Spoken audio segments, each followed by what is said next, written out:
Honorable Governor, sir, respected Lady Governor, Chief Brigadier Saurabh Singh Shekhawat, sir, Kirti Chakra, Shauri Chakra, Sena Medal, Vishishta Seva Medal, other esteemed dignitaries, guests and officers of Lokbhavan. We have assembled here today to attend a lecture on the topic Leading Men into Battle by Brigadier Saurabh Singh Shekhawat, sir, who better than the most decorated army officer who has ever lived, a valorous soldier and renowned speaker. Now let us begin this auspicious occasion with the national song Vande Mataram, followed by the national anthem. Please stand in respect and join in the singing.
Punjab Sindh Gujarat Maratha Dravida उत्तर बंगा विंध्य हिमाचल यमुना गंगा उच्चल जलधि तरंगा तव शुभ नामे जागे तव शुभ आशीष मांगे गाहे तव जय गाथा जन गण मंगलदायक जय हे भारत भाग्य विधाता जय हे जय हे जय हे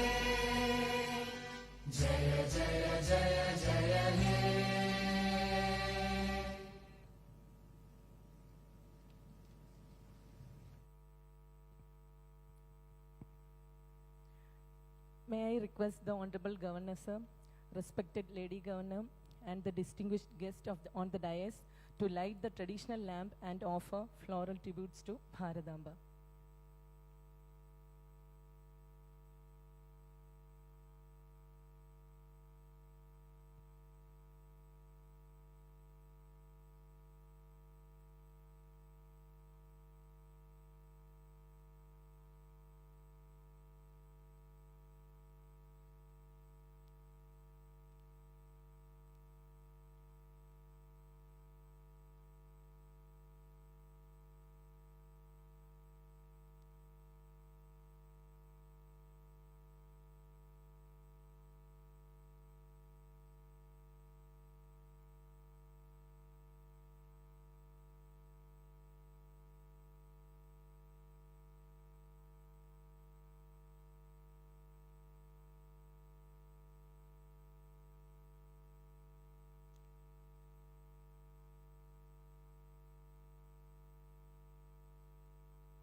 Thank you.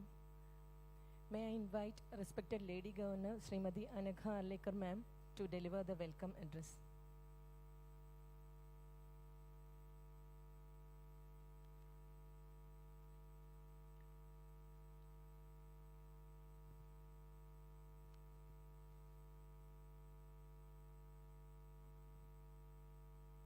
Good evening, everyone. Today we have gathered here for a lecture on a special subject, that is leading men into battle. I'm here to welcome you all as a host on behalf of His Excellency the Governor of Kerala, Shri Rajendraji Arlekar, and all the employees of Kerala Lok Bhavan. I'm indeed happy, honored, excited, and a bit nervous also. I usually don't carry any paper along with me, but today I know this is really very heavy, and to welcome these people on the days of the days I'm here, I really feel very much proud. This is indeed a proud moment for us. I take this opportunity to welcome today's Chief Speaker, Brigadier Saurabh Singh Shekhawat ji. Sir, you are most welcome here, and we are honored with your presence.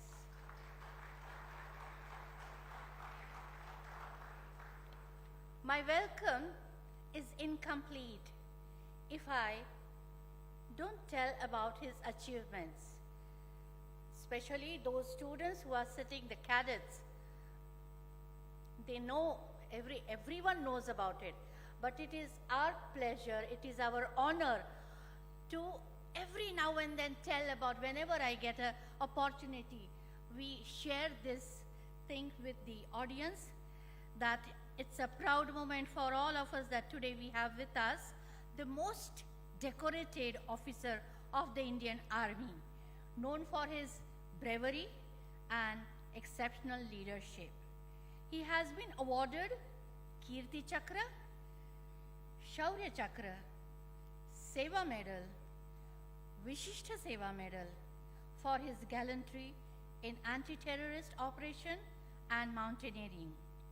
He also has been awarded Siachen Glacier Medal and Operation Vijay Medal. I can go on, and the list will never end, because we have with us a most decorated officer of Indian Army. I once again, on behalf of all of you, welcome him, and I'm sure we are going to have some very adventurous story, and we are going to enlighten ourselves what exactly happens when it is a battle, when it is a difficult situation, how the leadership works. I'm thankful for giving me this opportunity to welcome him. Thanks a lot. Welcome you all again. Thank you. Thank you, madam. Your words will set the tone for today's inspiring session. It is my distinct honor to introduce today's lecture by our chief guest, Brigadier Saurabh Singh Shekhawat, Kirti Chakra, Shauri Chakra, Sena Medal, and Visishta Seva Medal. We eagerly look forward to his profound insights on the art of leading men into battle. After the address, we will have an interactive question and answer session. Please welcome Brigadier Saurabh Singh Shekhawat, sir, with a big round of applause.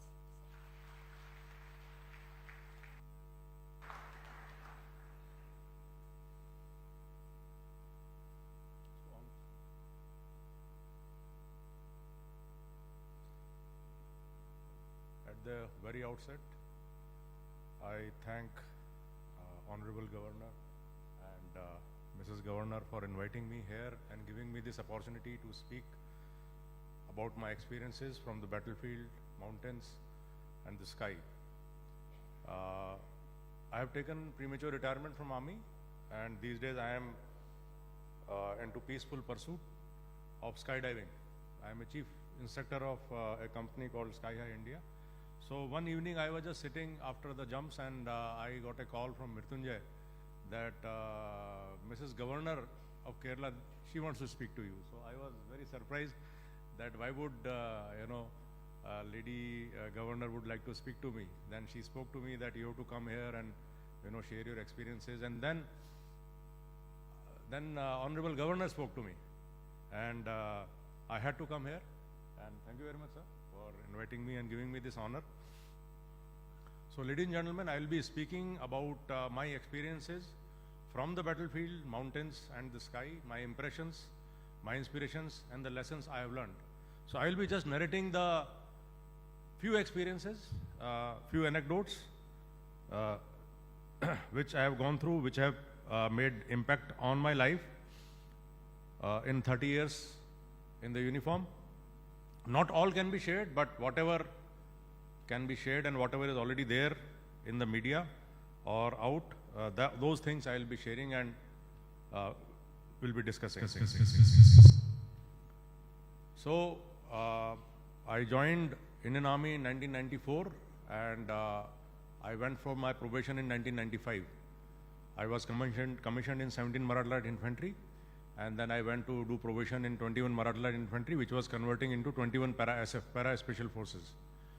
And when I landed in the unit, so first question, my probation NCO. The NCOs run the probation, and all those who come for the probation, they are put under particular NCOs, and they conduct the probation. So they basically form you up. So he asked me that, you belong to which area, you belong to which caste, you belong to which religion. So I was slightly surprised that he himself is from Rajasthan. He should know what Shekhawat is and what caste I am. So I said, I am Hindu, I am Rajput. So he said, now you see you are in a different environment. Again, just think. So I said, no, I am so-and-so, I am so-and-so. So he said, okay. So there was a big pond where a lot of training was going on. He told me that, okay, take a roll in the water, come back and look around, which will change your perspective. So again, I said, I am so-and-so, I am so-and-so. He said, no. Your mind is still somewhere else. You have not detached yourself from the past. You have to come into reality. Go again. So I went back again into that dirty pond, which was all smell, grease and everything. So whole black, I came back again and I looked around. So on the walls it was written, Commando Country Serve with Pride. So the thing clicked in my mind that, and this is what we learn in army when we join academy. So he said that you will be commanding men who will come from all walks of life, all religion, all caste, all creeds, all colors. So you cannot belong to one. As officer, you are everything.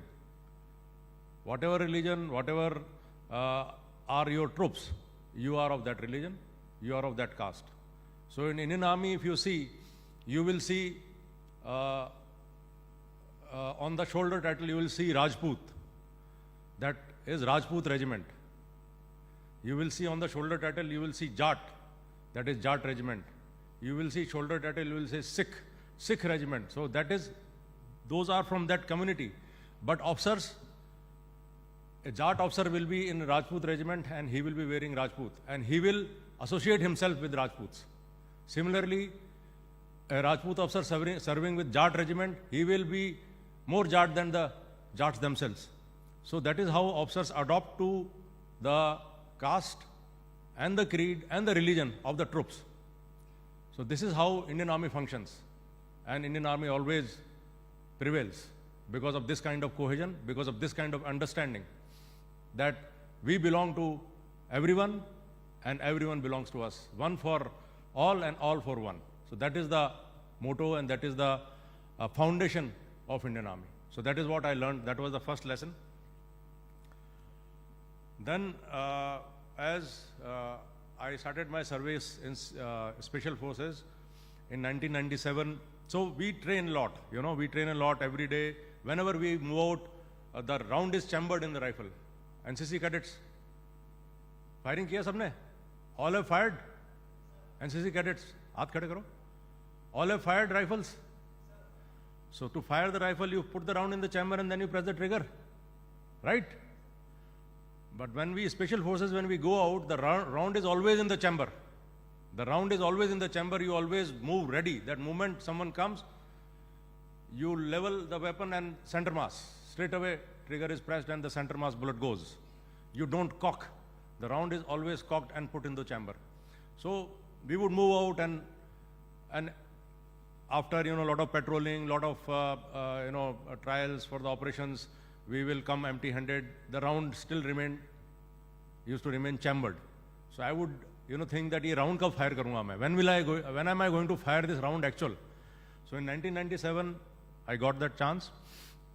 So in one of the afternoon, my senior, Dipender Singh Sengar, who is now out of army, so he was senior to me and he was the team commander. I was a 2IC, but I was officiating as team commander. We were in Assam. So he was coming from leave and he called me that I am at Bogaigaon railway station and you please come, get the troop, and Superintendent of Police of Bogaigaon has some information. So I prepared my troop, I rushed. Halfway we met and he was in civil dress, in t-shirt and jeans, and he said, he's the man who knows where this is a big group of Ulfa in a village. And that was afternoon, 1 o'clock. And he knows. So we had a bus, civil bus, and I was in military vehicles. That in those times we had Nissan Jongas. Army had Nissan Jongas. Now the vehicle, everything has changed. So we rushed into the village and the source was told that you stop 500 meters prior to that house where you think those people are. So he got anxious or he was slightly afraid. He forgot and he stopped the bus. And Major Singh asked that which is the house? He said, sir, this is the house. So the bus stopped right in front of the house where those people were there. So immediately Major Dipender Singh Sengar, who was wearing t-shirt and jeans, he got out and with the rifle. And as he got out, 5 meters, he got out from the bus and all those Ulfa people, they were also unprepared. They were also sitting with the weapons near the wall. So he was the one who was in civil dress. So they also got confused that they couldn't understand that who this man is. And before they could realize, Major Singer fired. So 3 meters, there was one chap. They fired at each other. Major Singer killed him. Another chap, by the time boys were getting out, the fire broke from close quarter. 1 meter, 2 meter, 3 meters, and everyone was killing everyone. So a lot of fire, but Special Forces, we shoot straight.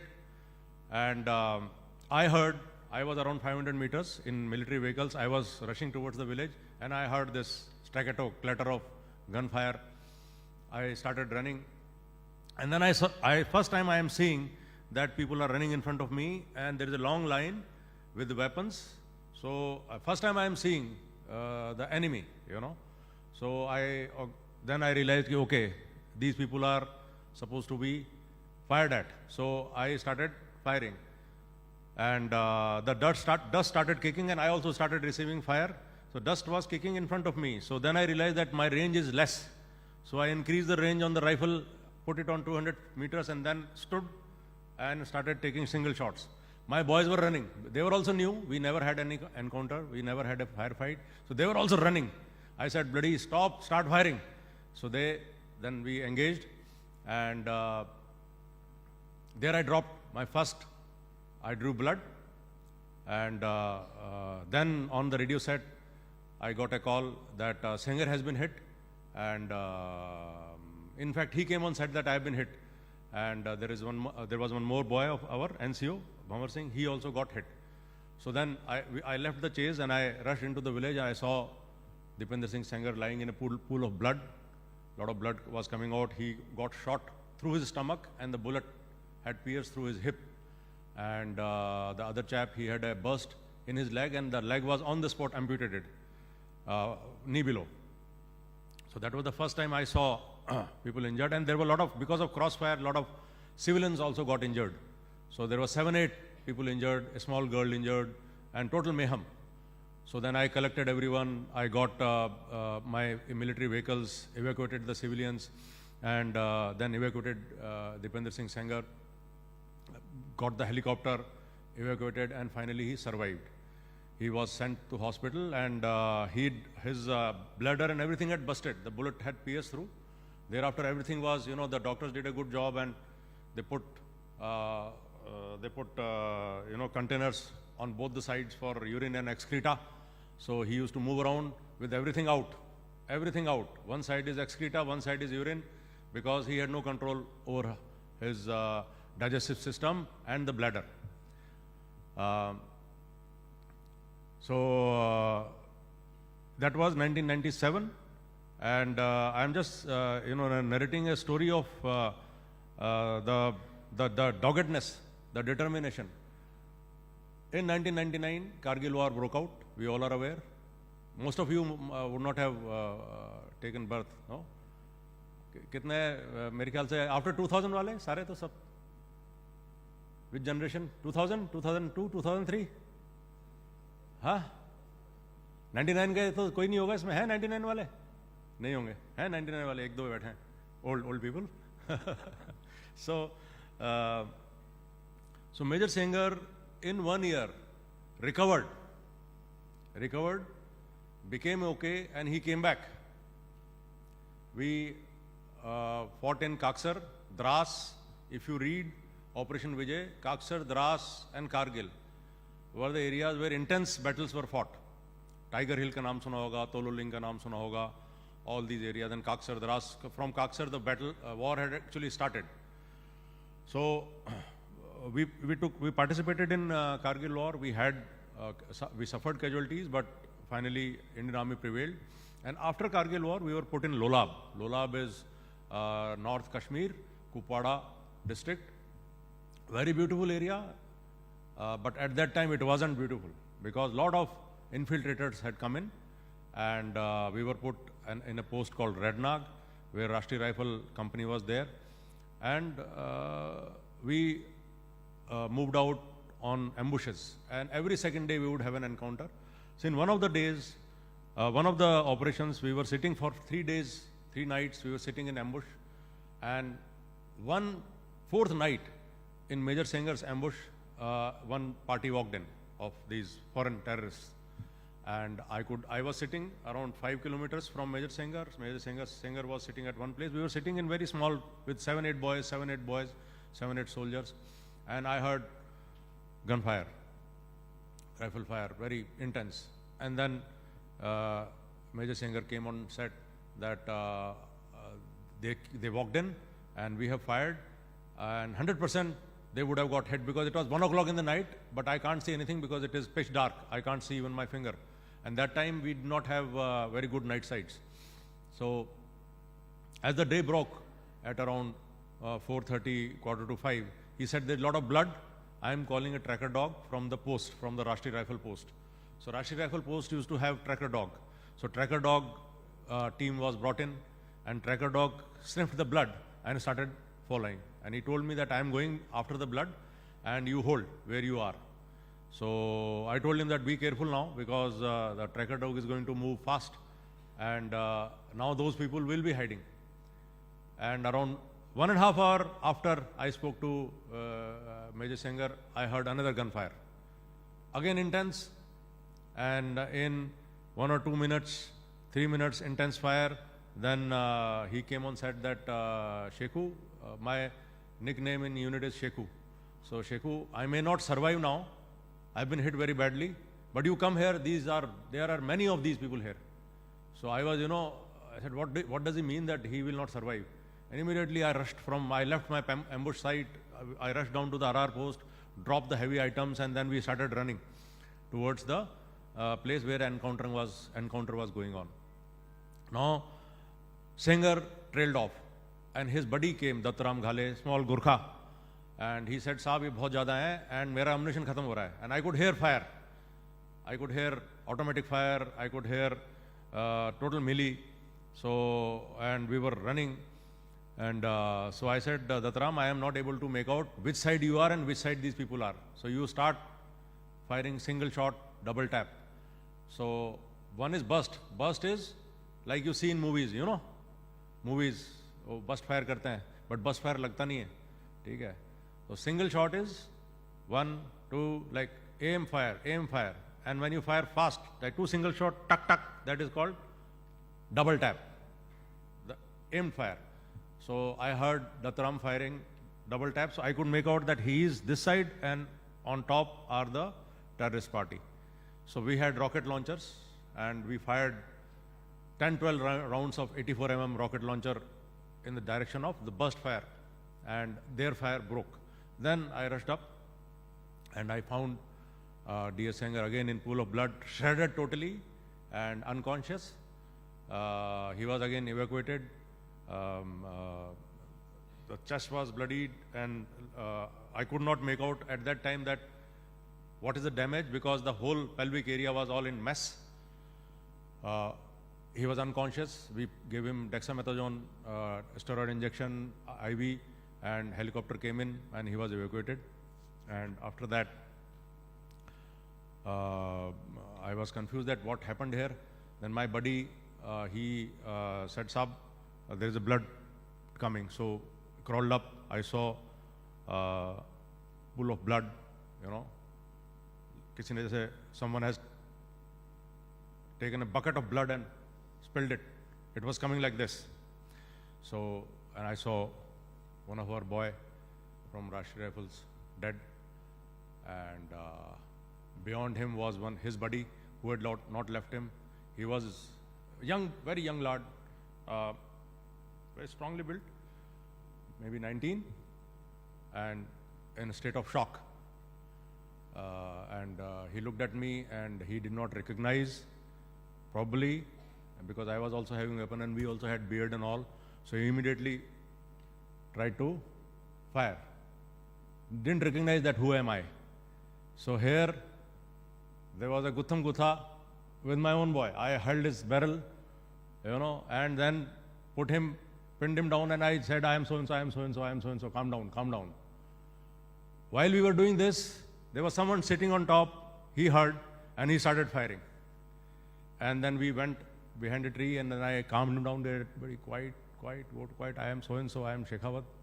Then he calmed down, he recognized, who am I? And I told him that, "Okay, you go down." And the fire started coming. Then again it went silent.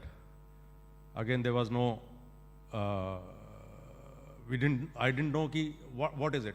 So my buddy Narayan Liu, again, a Gurkha from Nepal, he said, "Sir, I can see a barrel. Probably this is Major Singer's rifle. Very, very close. So can I go and pick it up?" मैंने कहा जा. So he went up, and he was fired upon. वो इधर ही बैठा है. Someone is sitting here only.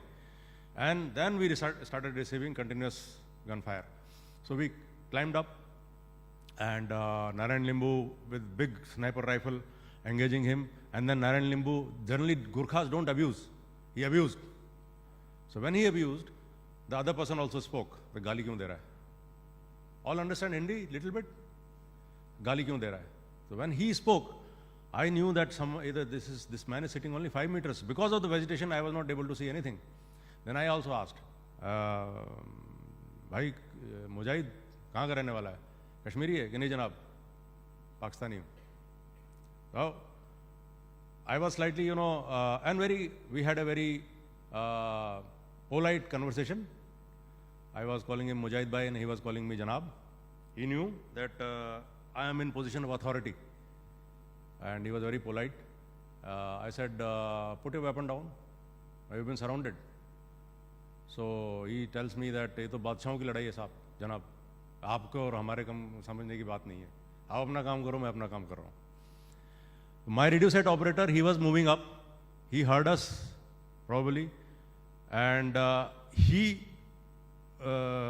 chap could not see me, but he saw him coming. So he fired at him. And my radio set operator fell. I said, बड़ी मंजूषा के साथ बच गया. Radio set में गोली लगी. So radio set caught the bullet. He survived. And in this confusion, I saw something moving. I was also just ready. I let out one shot. And thereafter, everything went silent. Then I asked Narayan Limbu, Narayan, climb. So, kisa mar gaya. Then I went, so I got him here. So here you see the impressions. There is one Major Dipender Singh Sanger who till the time he trailed off into unconsciousness, he was guiding me that come, don't leave the fight. Don't leave the fight. And I want to give something to this man from across also, that he also did not give up. He died fighting. I'm not eulogizing, but I'm just talking about the quality of fighting men. Quality of fighting men. Also, the brutality of combat. The brutality of combat. In close combat, it is kill or get killed. It is brutal. What you see in movies, what you see these days in Instagram and all that, swagger, uniform, this, that, and music, it's not there on ground. It's blood and gore, and guts, and your courage, and your physical fitness, and your muscle power. I would not have been there had I not held the barrel of my own boy. I could do it because I had some muscle. I knew how to fight. I knew how to fight. We are taught. So that's the lesson. That if you want to fight and if you want to survive, then you have to train. And you have to train your mind, your body, and you have to be ruthless. Poodle faking doesn't happen and doesn't win wars. Doesn't win close combats. Okay. So that is Markul's story. Then I had a chance to climb Mount Everest. I climbed Mount Everest 3 times. Now let's go from battlefield to mountains. So this is Everest, north face and south face. North face, Tibet, and south face, Nepal. So I have climbed from both sides. And Everest is not a one-day climb. You take around 45 days to climb, and this is how one goes. Can you see? So Camp 1, Camp 2, Camp 3, Camp 4, and Camp 4 is at 26,000 feet. It is called death zone. A lot of people are lying here because it is an oxygenless environment, and then you reach the top. And when you climb, there is this Khumbu ice fall, Nepal side, and you cross. You put ladders. There are crevasses which keep on opening, keep on closing, and people keep on falling. You see, and a lot of people have lost lives here. And this is how steep it is. You see this man, climber, who's climbing only the toes, only the fillers, the points are into the snow wall, and rest, the whole body is in the air. And you see one of the climbers, this was from one of the teams, they started late, climbing from Camp 2 to Camp 3, And in the morning, when we got up, we came out and we saw someone lying in the snow. The weather had packed up. So we went near and came to know that someone has passed away. And you see this tent, yellow tent? The tent which is in front of the body, this was the tent of this man. He was so exhausted that, and the weather was bad, that he just lied down here and he could not reach the tent. And the team members were also so exhausted that they were in the tent, they could not know that our boy is just 3-4 meters from the tent, our member. And he passed away like this. And they came to know only next day in the morning that this has happened. So this is how mountains are. They're beautiful, but they are also ruthless. This is South Call, 26,000 feet. From here, this is the final camp, and from here you start the summit attempt on Everest. A lot of such remains are there of the climbers who have lost their lives, one of the Sherpas. Now this is South Summit. Beyond this is Hillary Step, and then you reach the summit. This is Scott Fisher. If you read a book, I would recommend read a book called Into Thin Air, written by John Crocker. It is about an incident which happened on Everest in 1996. Very interesting book. All those who are into reading, who like books, if you pick up this book, you cannot put it down. It is that interesting. John Crocker, Into Thin Air. So 1996, and there is a movie called Everest. There is a movie called Into Thin Air, and then another movie which was made very recently in 2020. Name is Everest. See that movie on the same incident. So this is leader Scott Fisher, and another leader was Saurabh Hall. So total 13 people lost life on that day in 1996. 13 in one incident. This is Everest. This is the photograph which I had clicked in 2001, and it became India stamp, 5 rupees India stamp. And this is me in 2001, then 2003, and I climbed once more from Tibet side in 2005. On Everest also we had an incident. You saw that Khumbu icefall. In 2003 we were 2 teams, Indian Army team and Nepal Army team, and we had a very strong climber from Nepal Army, Bhim Bahadur Bhujel. Bhim Bahadur Bhujel was very fit, and he used to believe on his fitness, that he is fitter than all of us. He is very fast, and he would, like when you walk, when you are traversing through the crevasses, you hook yourself on a rope, so that if you slip, the rope will hold you and you will not go down in the crevasse. So what he would do, he would just unclip himself and he would just jump over the crevasse. Small crevasses, he would not hook himself up and he will just jump over. So in one of the days, he fell inside the crevasse.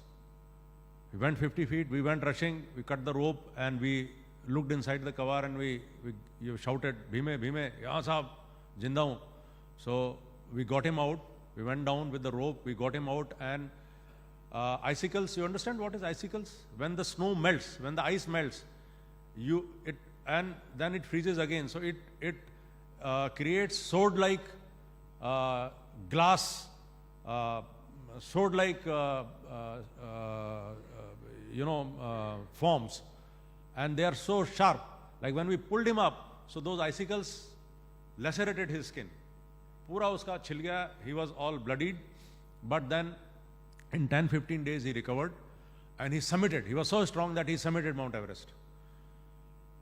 And now we were coming back from Camp 2 to base camp.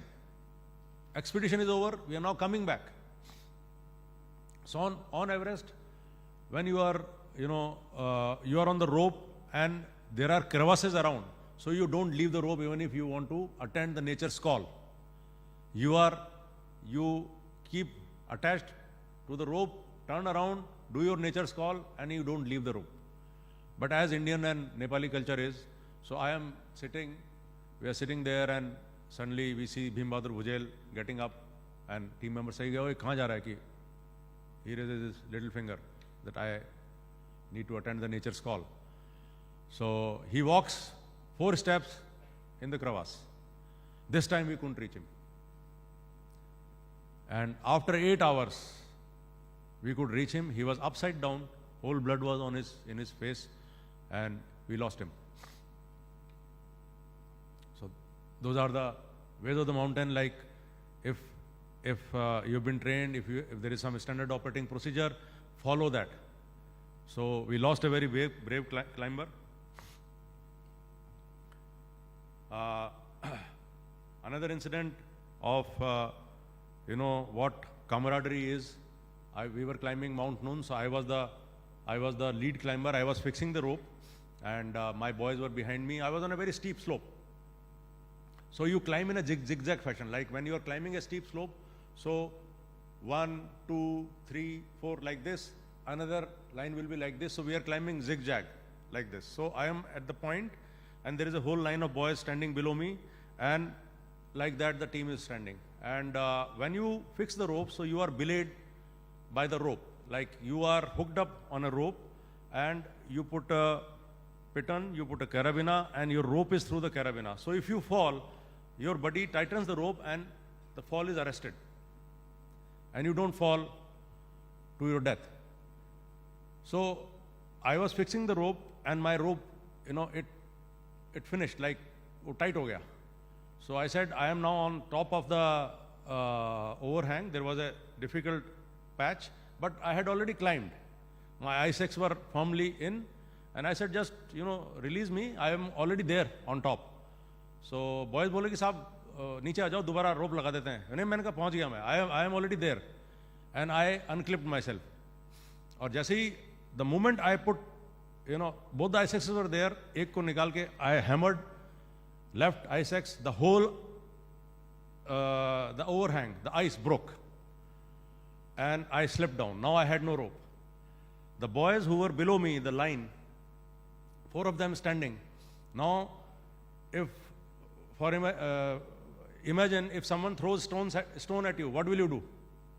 What is the reaction? Duck. ऐसे ही करेंगे ना हम लोग. I am 82 kgs. 82 kgs with speed falling on the boys. What should boys do? Scatter. They didn't. That's Indian Army. They pounced on me. And precariously steep slope, and I am 82 kg, and I am coming with speed. I took them. And soon 5 of us were like a ball. And crampons, I-6, I was all bloodied. My whole, mountain gear got torn. I still had 2 I-6s, Piranha. So I was hammering the I-6, blue ice, that the tip of the I-6 will bounce off. Then finally gathered all my strength and both the hands straight and hammered both. And I stopped. As I stopped, my boys who were hanging, one was holding my hand, one was holding my leg, एक कमर में लपटा हुआ था. We all stopped. My buddy Kaman Singh, who now he is also retired, honorary captain, Subedar Major of the battalion, he said, "साहब नीचे देखना जरा पीछे." So I looked around, पीछे देखा, 15 feet, there was 1,000 feet fall. Just 15 feet, the fall was 1,000 feet. So we all survived. Here, the camaraderie of army, like no one will risk life for you, but it happens in army.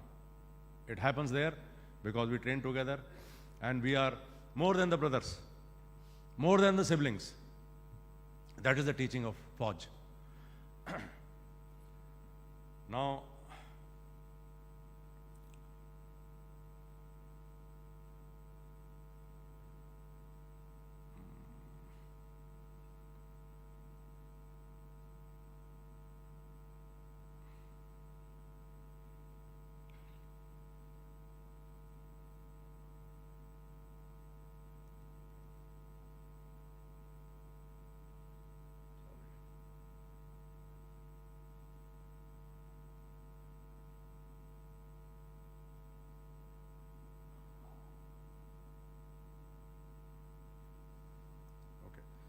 so this was Manipur.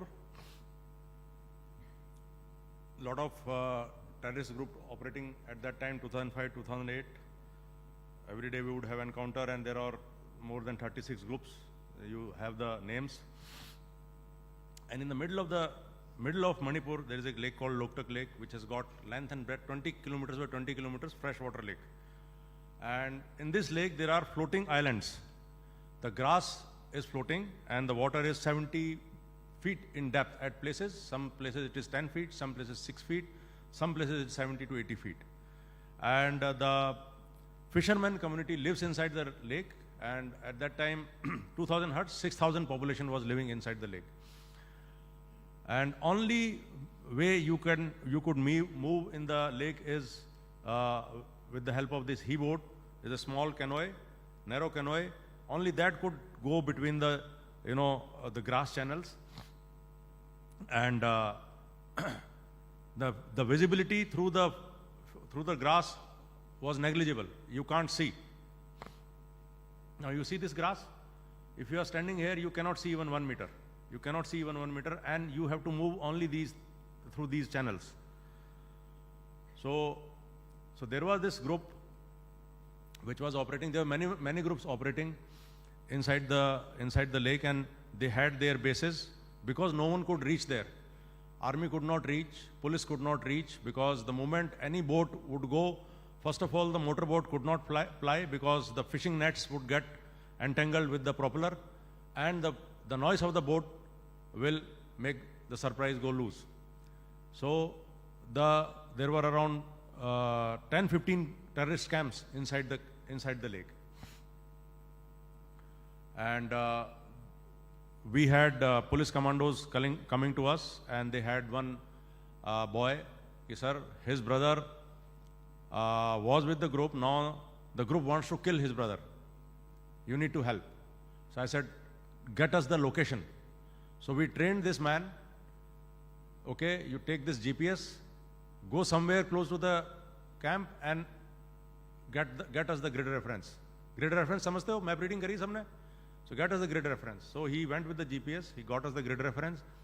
We came to a big island, which was Assam Rifle Post, and there we put spotter scopes, and we put the grid reference, and we had the spotter scope trained in the direction of that grid reference. And soon we had the camp in sight.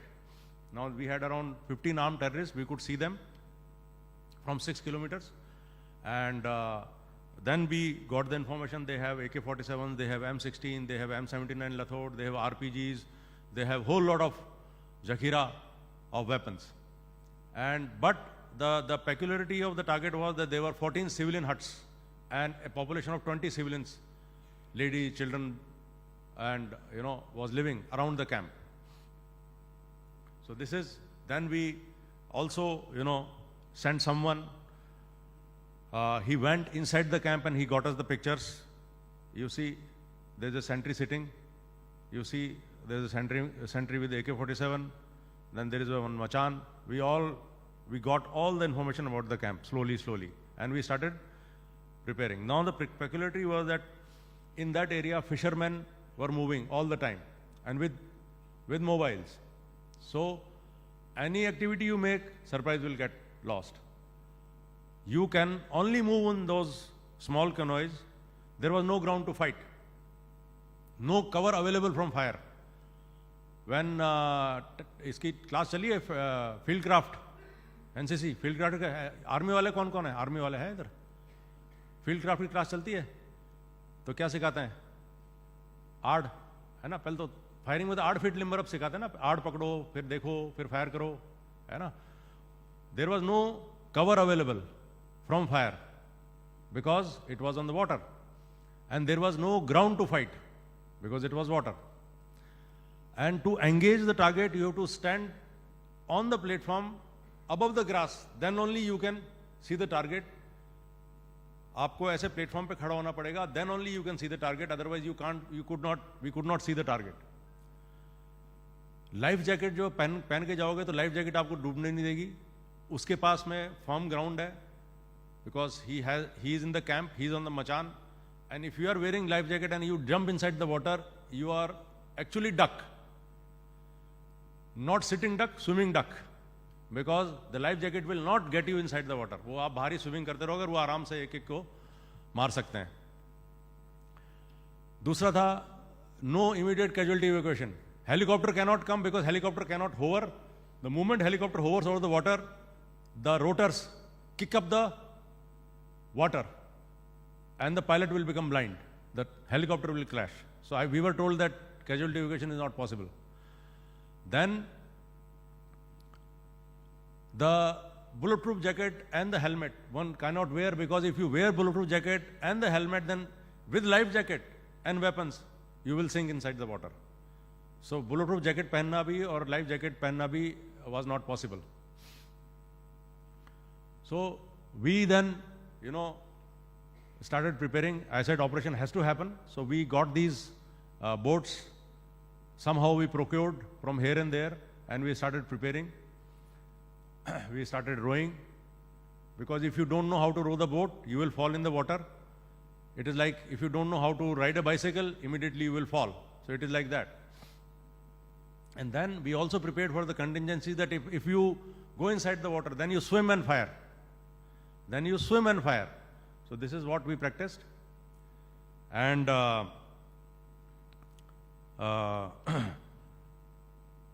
we had a discussion, a very open and frank discussion I had with my team, that bulletproof jacket vis-a-vis life jacket.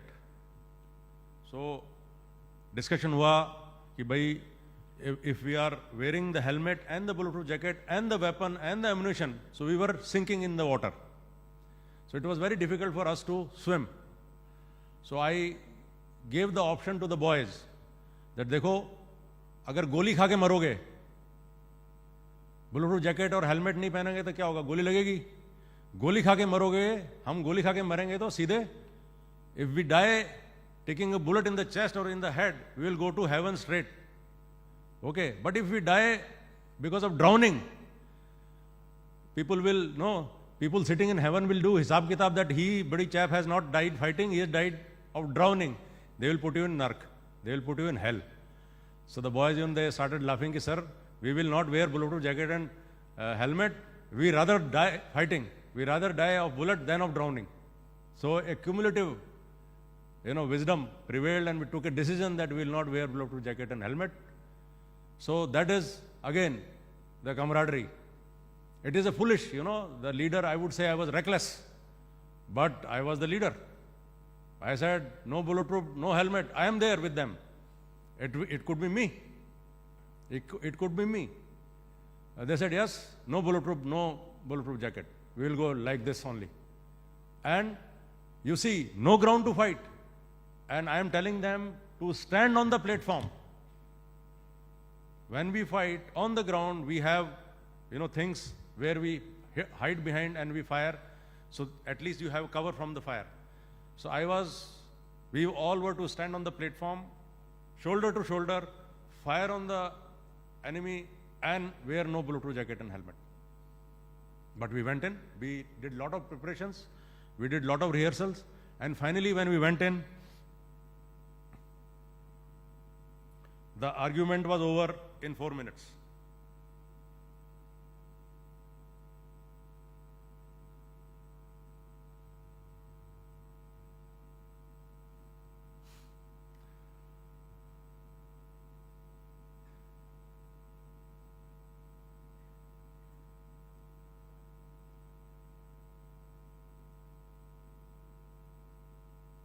So this is the terrorist camp, the terrorist activities. Now we have gone in and we have hit the target.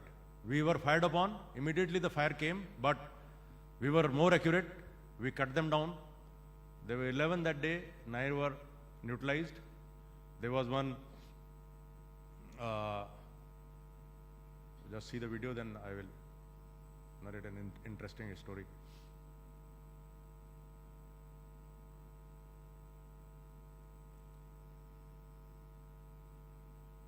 So we are hitting the target, everything is very accurate. There are civilian huts around, if you can see, but the fire was very accurate. We did not hit any civilian hut. The closest was 2 meters.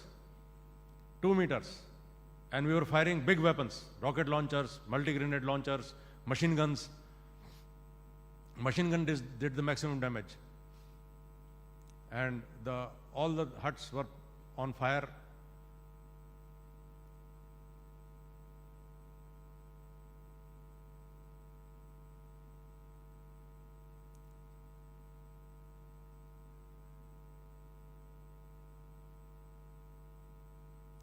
this is how we went in. That's me, target. And you see 21st century, ladies and gentlemen, and this is how we went in the canoes. You seen Troy? Troy ke ship better the, nahi? You see this? This is how we went in, and this is the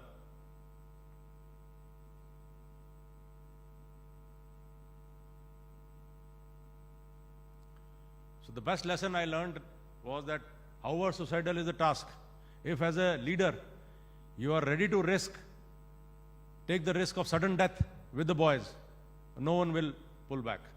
They will always fight shoulder to shoulder. But as a leader, you have to be there with them, facing the same risk of sudden death.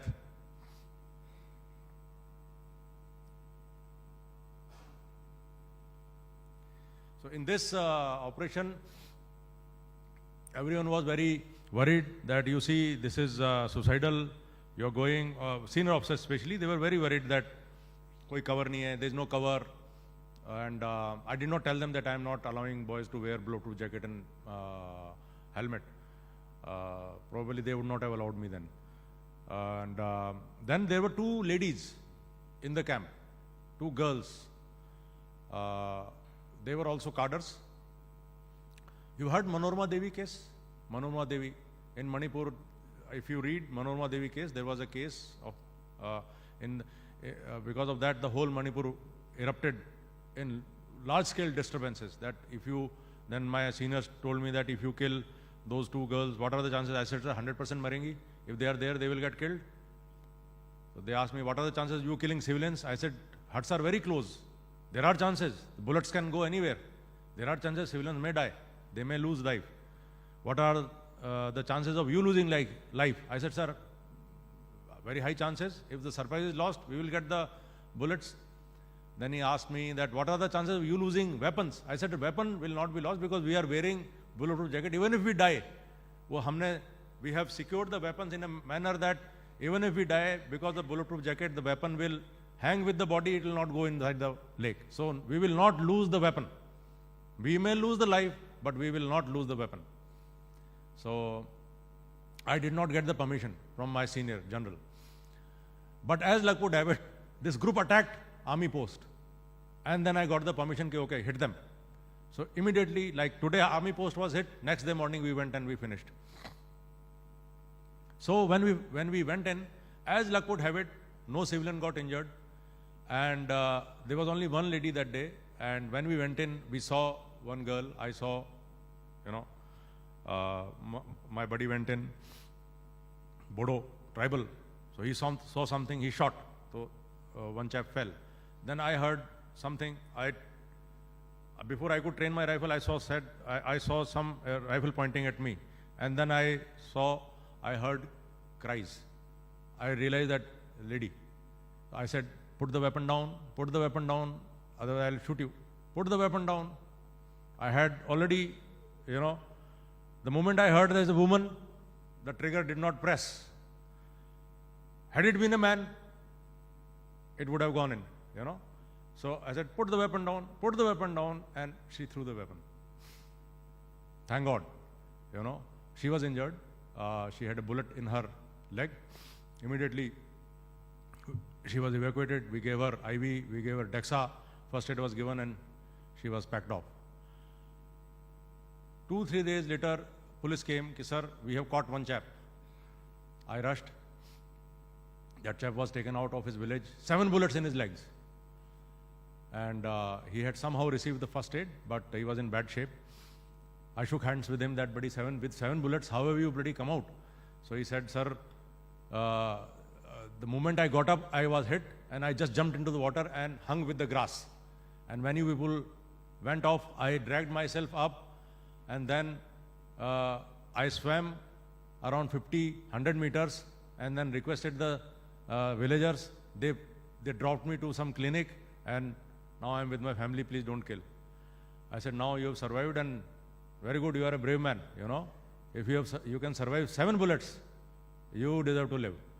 And he's living. The man is now changed track. This is the, the tenor of insurgency. So, so these kind of things happen. And again, young boy, but brave, 7 bullets, he survived. He could drag himself out of the water. He could go and take first aid, and he could survive. So that's another story. Now, another story of camaraderie and also foolhardiness. So we do this volume nahi hai.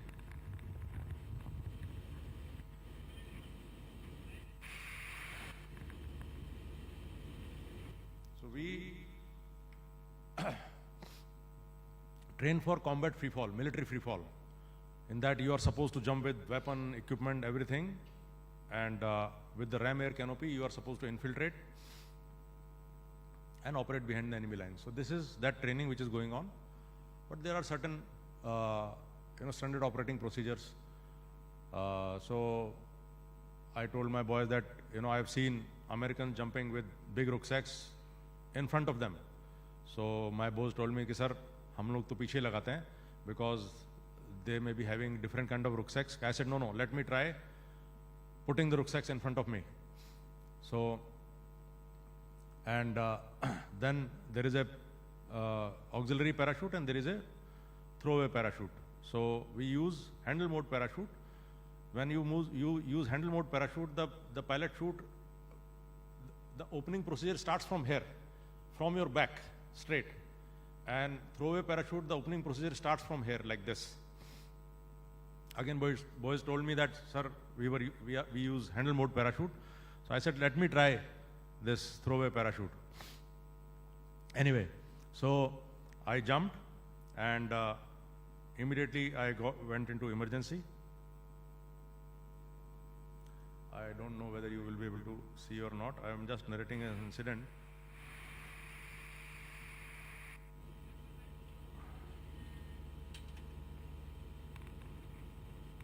Volume कर देना.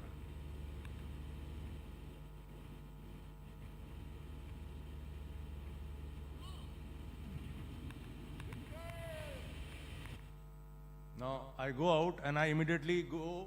I am supposed to go like this, belly facing earth. Now if you see this photograph, my belly is facing up. I went sky face, and then I arched, and I again, as I went, and my buddy has jumped behind me. And immediately I started spinning. Immediately I started spinning.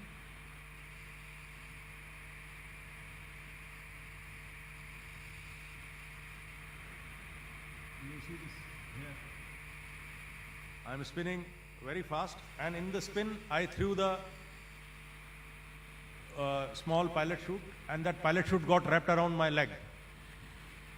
So in that case, what happens is that when the pilot chute gets wrapped around, the parachute cannot open.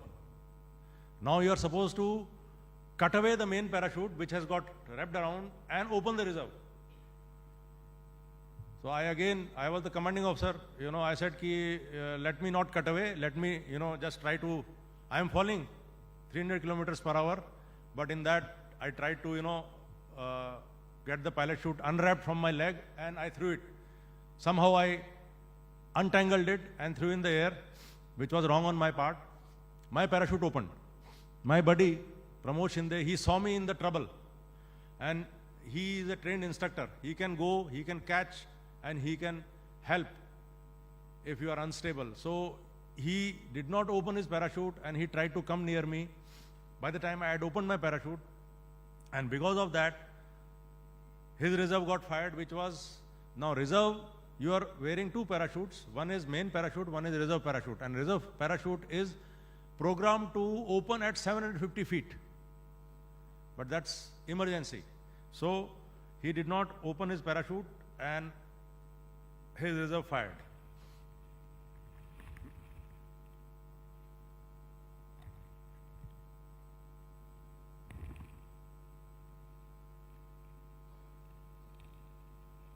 Now you will see 2 parachutes out.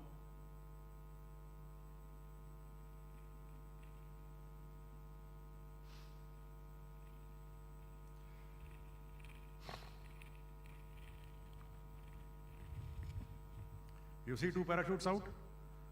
Now these two parachutes can entangle with each other. So he cuts away his main and then he lands with the reserve. So again, I am indicating towards the commitment and the camaraderie that you are falling at 210 kilometers, 220 kilometers per hour, and you are not thinking about your own life, you are thinking about life of your buddy, that my officer is in trouble, I have to reach him. And he did not open his parachute. So again, that thing of camaraderie.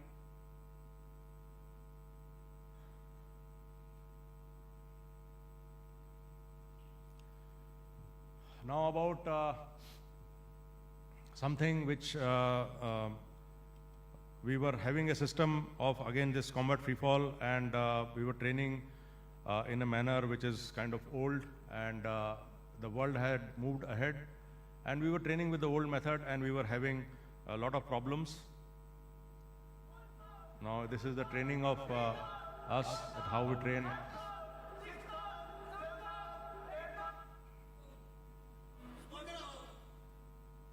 Now the drawback of this system was that, like in this system, body is not stable, and you learn stability after many jumps. And a lot of incidents have taken place where people have fallen like this, head down, and when they open the parachute gets wrapped around. We suffered a lot. So now you see,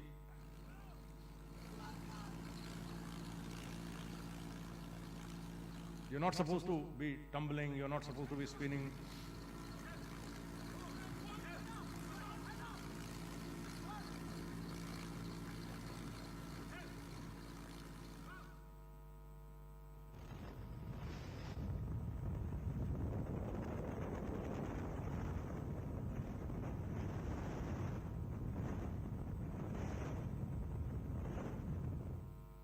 So this is the result. Sometimes, this used to happen, that two parachutes out, and sometimes the inevitable.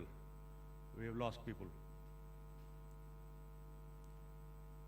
Now, so I took up the case and of a simulator system which is there available in all the advanced countries. It is called vertical wind tunnel. If you Google vertical wind tunnel, it's there in all the advanced countries, and all the advanced special forces were training in this simulator.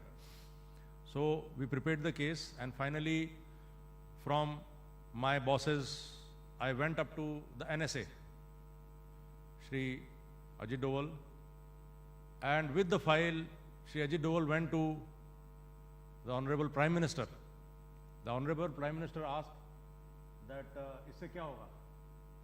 तो एक line का presentation था कि sir हर साल एक जान बच जाएगी. अच्छा?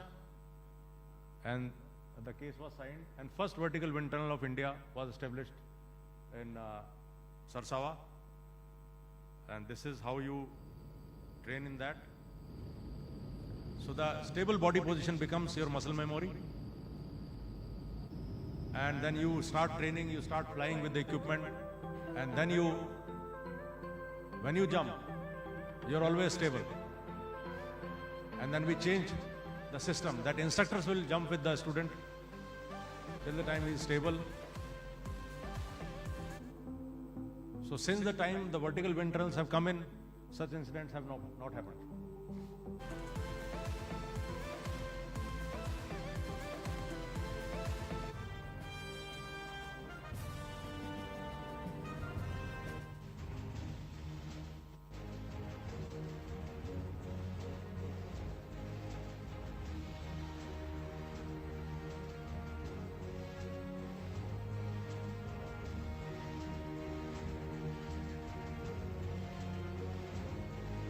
We can jump with our buddy, with weapon, with rocket launcher, everything, carrying 150 to 200 kg weight. And we are stable.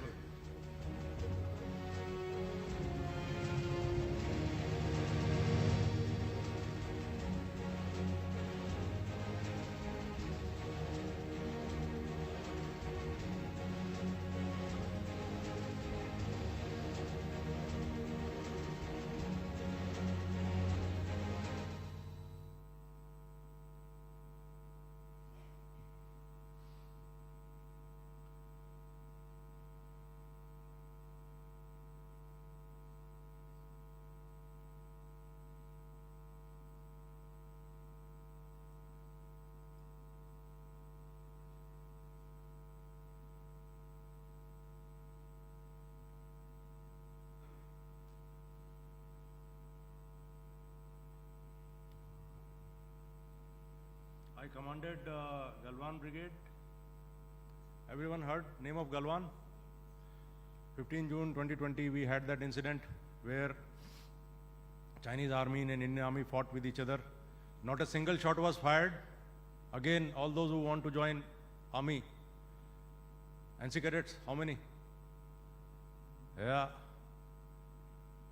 ये पीछे वाले नहीं कर रहे लड़के भाई लोगों, you don't want to join? Only one. Okay. So all those who want to join Fauj, okay, and all those who want to join combat arm, remember to prepare yourself for the battlefield. Battlefield is not Instagram. Battlefield is not Facebook. Battlefield is not pictures. Battlefield is brutal. Okay. In this, the brigade I commanded, the incident which took place on 15 June 2020, both the armies fought with each other, did not fire a single shot. We killed each other with stones, with rods, splitting the brains and drowning each other in water. That is the brutality of war. Prepare yourself for that strength, because that is the contact battle which will always happen. Always happen. So, I commanded this brigade. I took over immediately after this incident, and there were tensions, but both the after Galwan incident, lot of improvements were done, and we started the training at a very large scale, because the enemy understand only one language, the language of strength, language of power. So when the power was displayed, things subsided, and I will just give you a certain glimpse.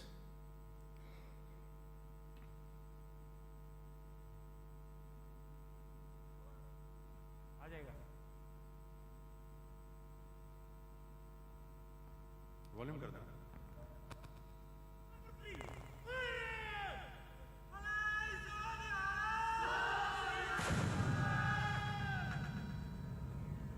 So we trained relentlessly, always on move. We, used everything, whether armor personnel carriers, tanks, new vehicles which were inducted from Tata, Kalyani. Lot of equipment improvement has been done in that area.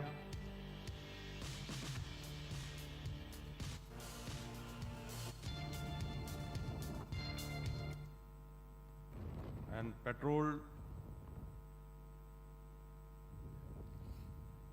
all the frontiers. I'll just show you one glimpse.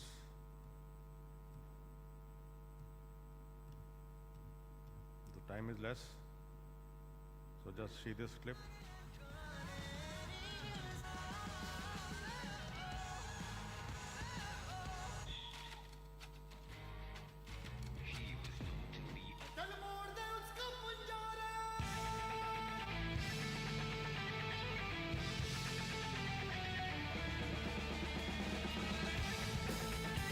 This is Frozen Lake, Pangong So.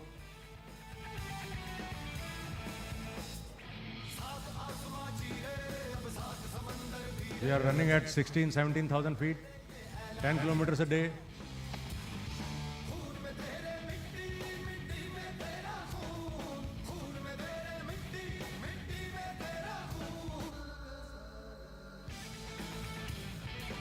Whatever means, whether horses, aircraft, tanks, armor personnel carriers, the training was done round the clock, all seasons.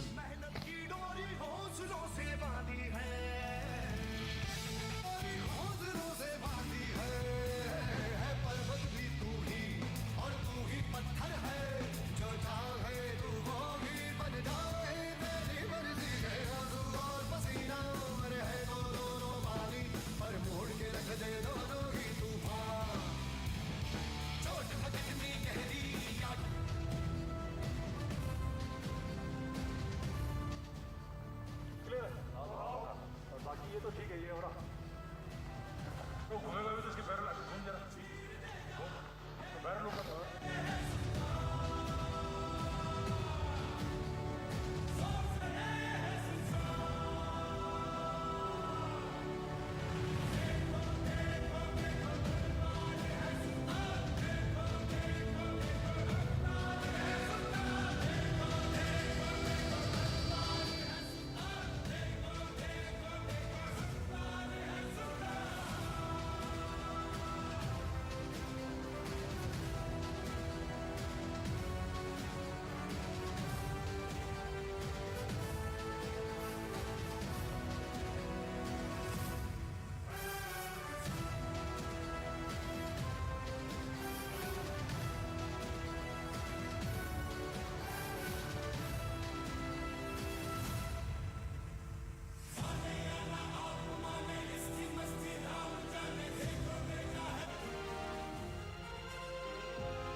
The temperature here as of now would be minus 42 and the height is around 18,000 feet.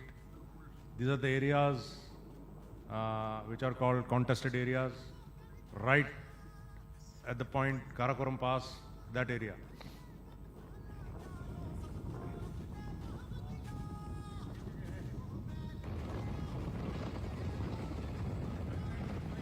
And wind speed is around 70-80 kilometers per hour.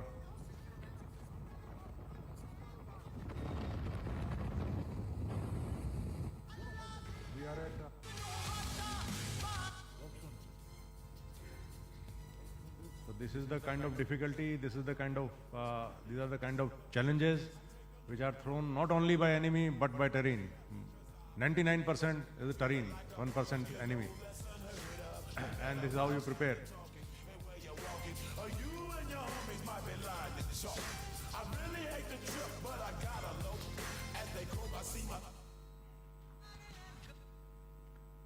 So, I had my counterpart, Chinese there, and initially we had a lot of friction, and later on, all these things are communicated, that how the other side is preparing. And they could see the general preparation of Indian Army and everything. Now things are settled there. Whatever was there, whatever had happened in past 1958, 1959, 1962, that cannot be undone. But whatever I keep seeing in media that this has happened, that has happened, nothing has happened which had not happened in 1962. 1962, whatever is the border is there, it is the border today. It is the border today. So, and it is because of the preparedness, because of the strength shown by Fauj, the enemy also respects. The other side also respects you. And I had my counterpart there. When I was about to move out, he, did his level best to get a meeting with me, and he approached through the channel my superiors, generals, and I think it went to Delhi, and then finally I was told that go and meet him. So we had a meeting, and he told me, sir, I want you to meet my wife and daughter. They have come here to meet you especially. So I went and met. Ultimately, all the armies are same and the sentiments are same. Everyone follows his or her own ideology, but inside everyone is a human being. So we had a good interaction. We had a good tiff initially, lot of friction, lot of powers, lot of patrolling, lot of initially clashes also, but later on everything settled down. And when I left, the borders were peaceful. And after that, now the things have settled down. Now, one last incident I want to say, just before leaving, I had a very unfortunate incident that we were climbing Mount Nun, and in an avalanche, we lost 4 of our boys. So this is the area from we were climbing at this place, and the avalanche came. You see this black, the ice put my 4 boys into this crevasse here. And that was in 2023. We could take out only 1 boy. I was there, I saw the avalanche coming. By the time I could reach, it was already 2.5 hours. We dug for 6 days, we took out 1 boy, and 3 boys we could not take out. And then the weather packed up, so we had to leave the mountain. And then we went back after 10 months, preparing, and then we dug the crevasses 80 feet. 80 foot हमने खोदा वहाँ पे, and we got our boys out. This is how we cut the ice. This is at 18,500 feet, and we are working inside the crevasse. Again, this area is avalanche prone. Another avalanche can come, but that risk had to be taken. The whole team took the risk, all of us. We were there inside the crevasse, and finally we reached. This is one of our boys. You see, we got him out.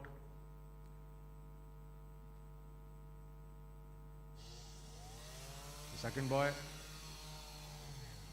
It's called Operation RTG. It is again, if you read Operation RTG, it's there on the web. At that time it had come out. And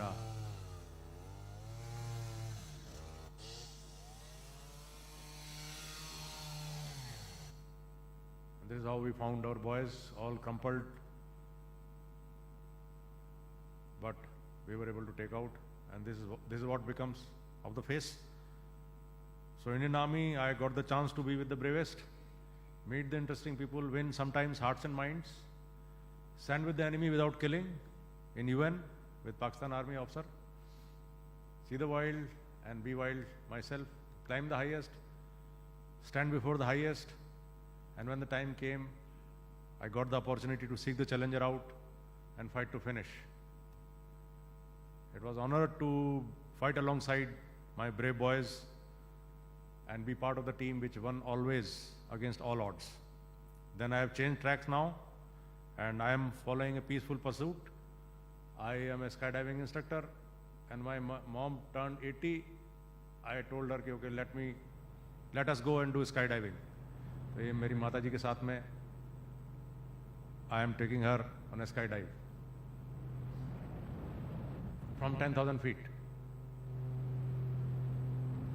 mummy 80 की हो गई.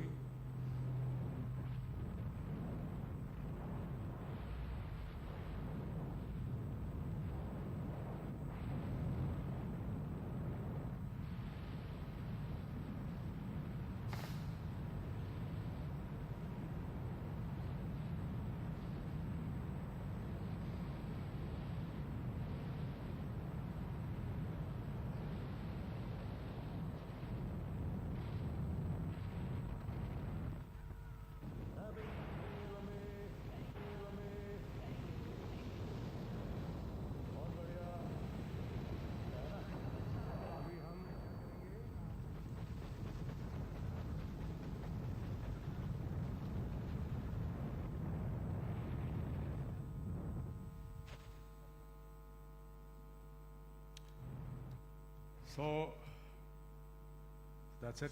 Thank you very much.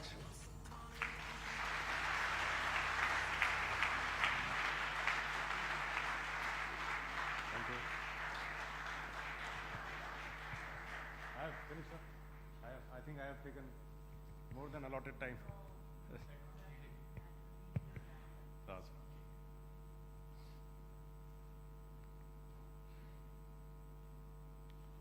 Thank you, sir, for the thrilling experiences which were very much informative and truly inspiring. Your stories will surely inspire many young minds We are so grateful to hear about your experiences, sir.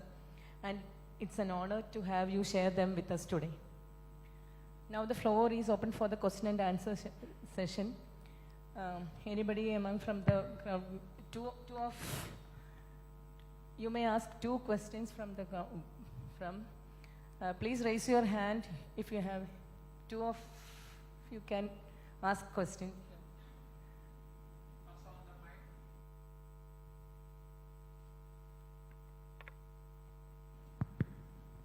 Hello, sir. Good evening, sir. Sir, I am Cadet Abhinav Nair, belonging to Sainik School, Karakota.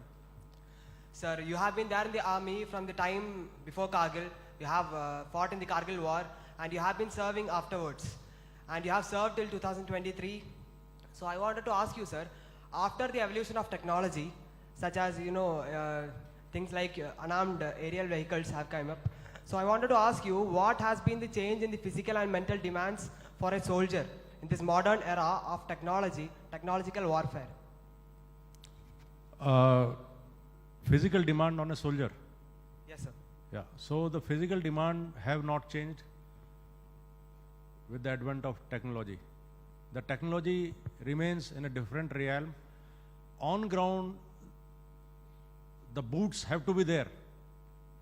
If you cannot place boots on ground, you cannot win war. So you may be having good clothing, you may be having, a good food to eat, you may be having good accommodation to stay. Now barracks and everything has improved. You may be having good weapons. But with those weapons, you have to hold the ground. India's border dynamics are such that Indians have to hold the ground.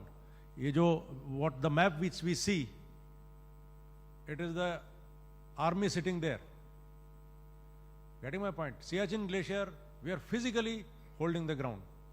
So,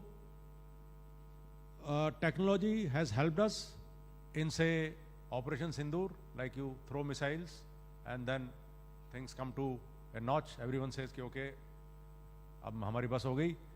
But the ground has to be held. So to hold the ground, physical demands have not changed. The area has not changed. The terrain has not changed. The winter has not changed. The brutality of the weather, the vagaries of the weather has not changed. And the brutality of the contact war has not changed. You have to hold the enemy from the belt and cut his throat. That has not changed. That has not changed. And that will never change. That will never change. See, America had all the technology.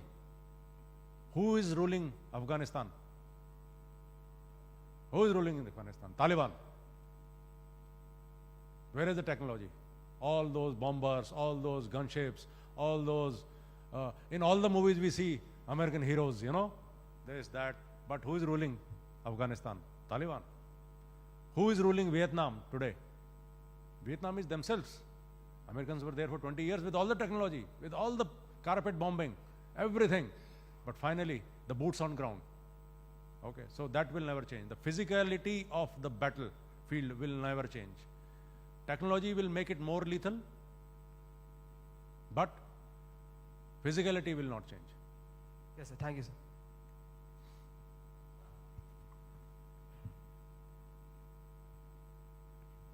Jain sir, I'm Cadet Advik from Sainik School, Karakota.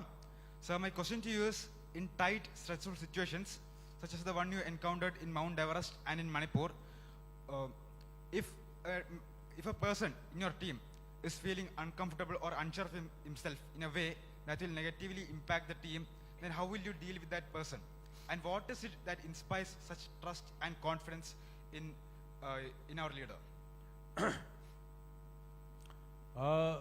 Like while you are climbing, there are instances that, like in 2001 we were climbing, one very strong climber, he developed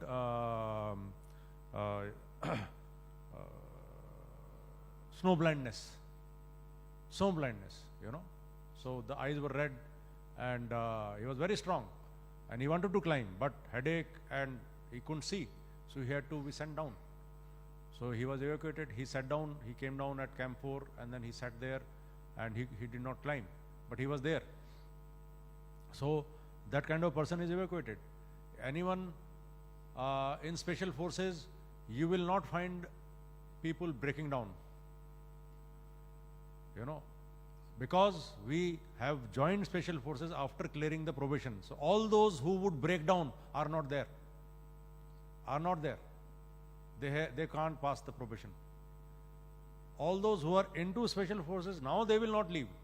They may die, but they will not back off. Like, कि bulletproof jacket पहनना है, helmet पहनना है, गोली खाना better है, what is गोली खाना better है. So such kind of men finally Chanke are taken after the probation. And then when the team is together, then you work for the team. You may be feeling low, you may be feeling, you know, some worry and all, but the team is there to cheer up. And you are into a kind of trance. When you are with the team, then you are in a kind of trance. It's a mania. When you go into the battle, it's a mania. And everyone is charged up, and no one backs off. No one backs off. And the environment is such, and the pull is such, that no one can feel कि मेरा moral down है, ऐसा होता नहीं है. The environment is such, so charged up. We create that environment in the units. The environment is created, that hype is created, that battle mania is created, that bloodlust is created. Like that. Thanks, sir. Sir, can I ask you one more question? Sir, Yeah, please. sir, you served our nation in the Kargil war. How did you feel when the men you saw today turned martyrs tomorrow? How did you feel? No. See, when you join army, we don't, see that I might get martyred. Yes, that's a very good thing. I will remain young forever. My senior subaltern, Vivek Singh Bhandral, we lost him in 2002. He remains forever young. His photograph will be young. You know? So it's like that. We don't see death like that. And so they are forever young. In this operation, I was the team commander, so we had few martyrs, you know. So martyrs photographs were put on the wall. So my team Havaldar Major, he came ki sir, give me some money, I will make a board, so that we don't put them on the wall, we put them on the board. So I said, okay, you take more money, make a big board, because मरते तो रहो गई, वो बाद में पैसा लगाना पड़ेगा, you know, make a big board so that all those who keep on attending martyrdom, उनकी photograph can keep on coming on that board. So we see death in that manner. It's a welcome thing. जाना एक जिंदगी से ज़्यादा प्यार करके कोई मतलब नहीं है. One day everyone has to leave, and that is the best death in the battlefield, because you will remain forever young, forever young. So that is how army sees the martyrs, and every martyr's family, every martyr's children, they are looked after by army. That's our tradition, by unit.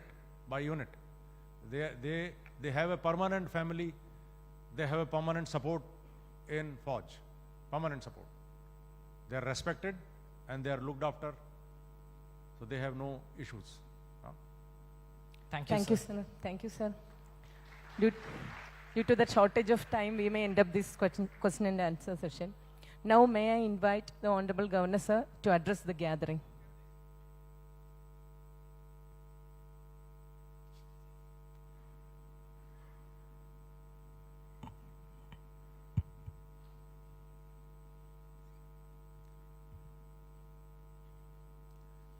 On the dais present here today is Lady Governor Srimati Anagha, Brigadier Saurabh Singh Shekhawat ji. In audience we have Vice Chancellor of our universities, former Ambassador T.P. Srinivasan ji, former DGP Sen Kumar ji, all other dignitaries, and most distinguished audience today we have in the form of all my young students from SPC, NCC, all other cadets, friends, brothers and sisters. I'm not here to give you any lecture, and I will not do it after such an inspiring session by Brigadier Shekhawat ji. I should not speak much about this. But always we have to keep in our mind that when we have just today saw that we sung the national song and later on national anthem, and I was just counting the time for which we stood up. It was about 4 minutes. We were standing here for 4 minutes, little bit higher than that. The 4 minutes we were standing here for the national song and national anthem. We will be doing it again. Just imagine our Jawans, they are standing there continuously at the borders, defending our rights, our humanity, our souls at the borders, which we have seen just now what has happened. We have seen all the little documentation also. So that is what we have to have in our minds. One of the friends asked regarding, do you really think of that, what will happen when you join the army or anything, whether you will be martyred or not, regarding this. Why you are thinking of this? I remember I had read one book on army operations, and at that time the writer says, if you don't have ambition to become chief of the army staff, chief of the naval staff, chief of the air staff, then don't join army, navy or air force. You must have ambition to become the topmost officer of that particular force. That is what we need to have. Don't think of being a martyr. Try to be a topmost person in the armed forces. That will give you everything that you want. I am very much pleased and delighted today, because whatever we wanted to convey to our next generation, today's new generation, we have been able to do, because you have thought. I am very sorry that many of you wanted to ask questions, have an interaction with Brigadier Shekhawat ji, but because of paucity of our time, we cannot do it. I thank all of you here who have been for this particular session. We will have more such sessions which will inspire not only us but all our young generation to defend my country, my nation. That's all. Namaste. Thank you, sir. We extend our heartfelt thanks to the Honorable Governor, sir, for graciously initiating this lecture series. Your leadership and vision, sir, have made this event truly special. Now, may I invite Honorable Governor, sir, to honor our chief guest by presentation of a memento. Sir.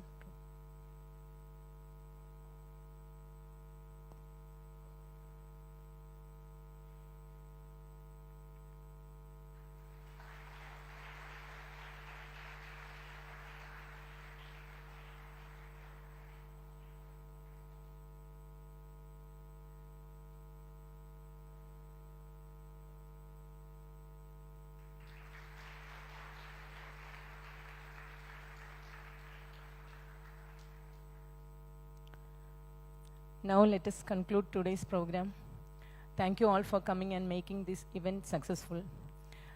All are requested to rise for the national song Vande Mataram, followed by the national anthem.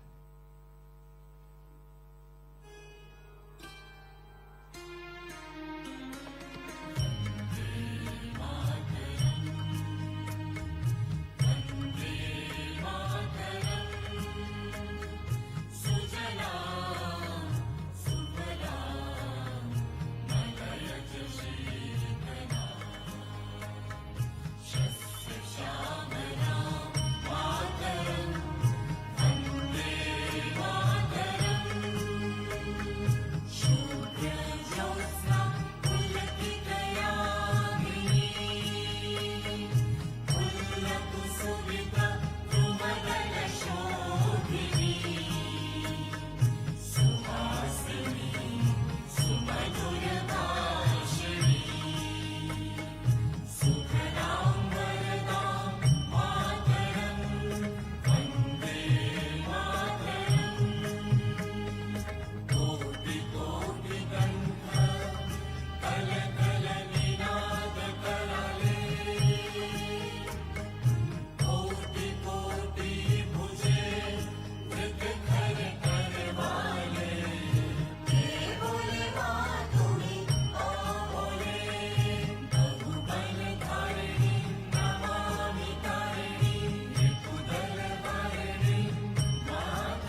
Durga दश प्रहरणधारिणी कमला कमल दल विहारिणी वाणी विद्यादायिनी नमामि त्वां नमामि कमला अमला अतुला सुजला सुफला मातरम् वन्दे मातरम् श्यामलां सरलां सुस्मितां भूषितां धरणीं मातरम् वन्दे मातरम् वन्दे मातरम्